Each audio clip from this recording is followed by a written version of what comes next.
नमस्कार दोस्तों, आज की अपनी हरियाणा जीके की क्लास में हम हमारे हरियाणा के पेपर से संबंधित एक बड़ा ही महत्वपूर्ण टॉपिक करने जा रहे हैं, जिसका नाम है महाधिवक्ता यानी एडवोकेट जनरल ऑफ हरियाणा।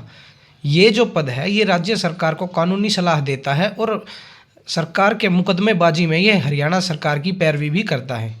इसकी स्थापना की बात करें तो संविधान के अनुच्छेद 165 के तहत 1 नवंबर 1966 को इस पद की स्थापना की गई थी हरियाणा में, और ये एक संवैधानिक पद है। इसके मुख्यालय की बात करें तो Punjab and Haryana high court के प्रीमाइसेस सेक्टर 1 चंडीगढ़ में इसका मुख्यालय है। हमारे वर्तमान महाधिवक्ता की बात करें तो श्री परविंदर सिंह चौहान, जिनका संबंध हरियाणा के करनाल जिले से है, वो वर्तमान में यानी कि 23 दिसंबर 2024 से वर्तमान में हमारे हरियाणा राज्य के महाधिवक्ता के पद पर कार्य कर रहे हैं। हमारे हरियाणा राज्य के प्रथम महाधिवक्ता की बात करें तो श्री बाबू आनंद स्वरूप जी, जिनका संबंध रोहतक जिले से था, वो हमारे हरियाणा राज्य के प्रथम महाधिवक्ता रहे। महात्मा गांधी जी द्वारा जब ब्रिटिश अदालतों का बहिष्कार करने का आह्वान किया गया तो उस समय 1935 में इन्होंने बाबू आनंद स्वरूप जी ने बार काउंसिल को अपना लाइसेंस सौंप दिया था। 15 अगस्त 1972 को बाबू आनंद स्वरूप जी को प्रधानमंत्री इंदिरा गांधी द्वारा स्वतंत्रता संग्राम में इनके योगदान के लिए ताम्रपत्र से सम्मानित भी किया गया। हमारी आज़ादी की जो लड़ाई थी उसमें बाबू आनंद स्वरूप को भाग लेने हेतु मुल्तान जेल में अंग्रेजों ने कैद भी किया था। हमारे हरियाणा राज्य के दूसरे महाधिवक्ता की बात करें तो श्री चेतन दास दीवान जी, जिनका जन्म 1911 में बहावलपुर पाकिस्तान में हुआ था, वो हमारे हरियाणा राज्य के दूसरे महाधिवक्ता रहे, चेतन दास दीवान जी। तो हमें हमारे पेपर के लिए ये ध्यान रखना है, क्योंकि पीछे कई बार एग्जाम्स में हमारे हरियाणा के प्रथम महाधिवक्ता के बारे में पूछा जा सकता है, तो एग्जामिनर थोड़ा सा डिफ़िकल्ट करने के लिए हमारे पेपर में इस बात को भी पूछ सकता है। हमारे हरियाणा के पूर्व महाधिवक्ता श्री जगन्नाथ कौशल जी जो थे, वो 1952 में जब आज़ाद भारत की पहली संसद जो बनाई गई थी उसमें राज्यसभा सांसद भी रहे। तो हमारे पेपर में पूछा जा सकता है कि 1952 की भारत की पहली संसद में हरियाणा के कौन से महाधिवक्ता सदस्य के रूप में थे, तो जगन्नाथ कौशल नाम हमें ध्यान रखना है।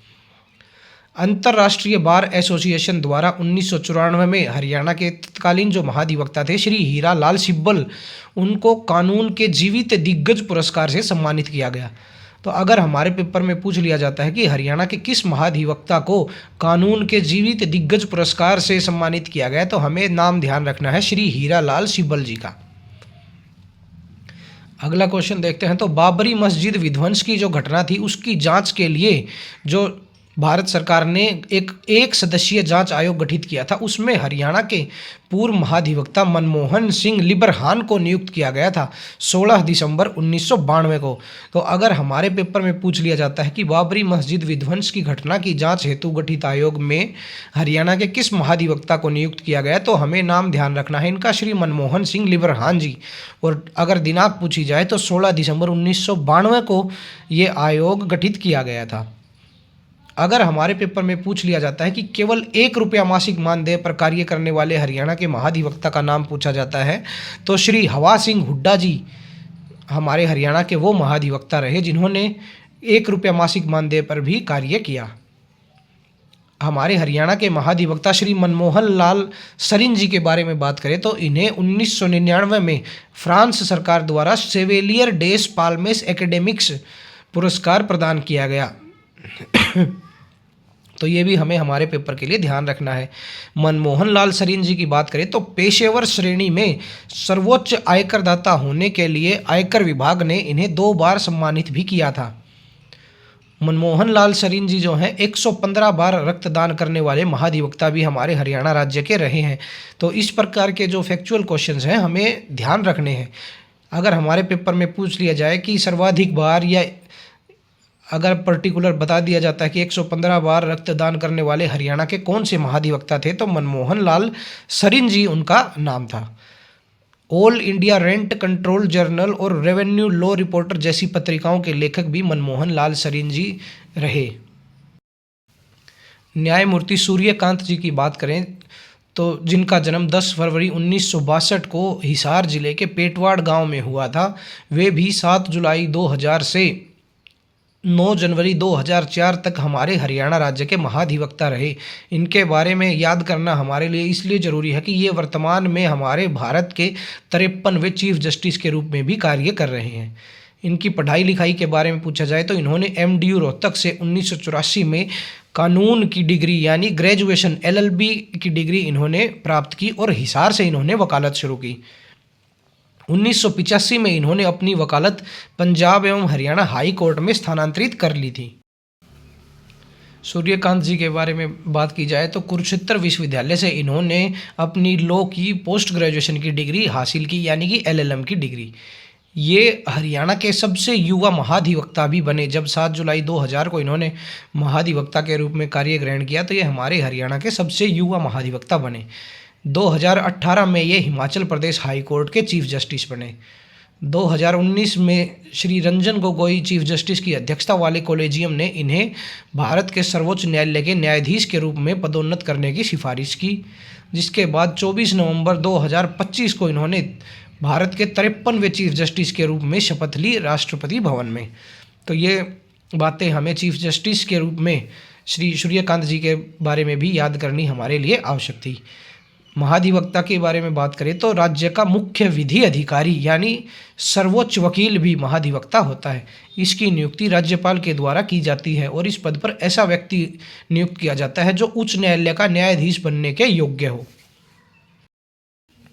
महाधिवक्ता के पद से संबंधित कुछ क्वेश्चंस जो हमारे पेपर के लिए इम्पोर्टेंट है उनके बारे में भी बात कर लेते हैं।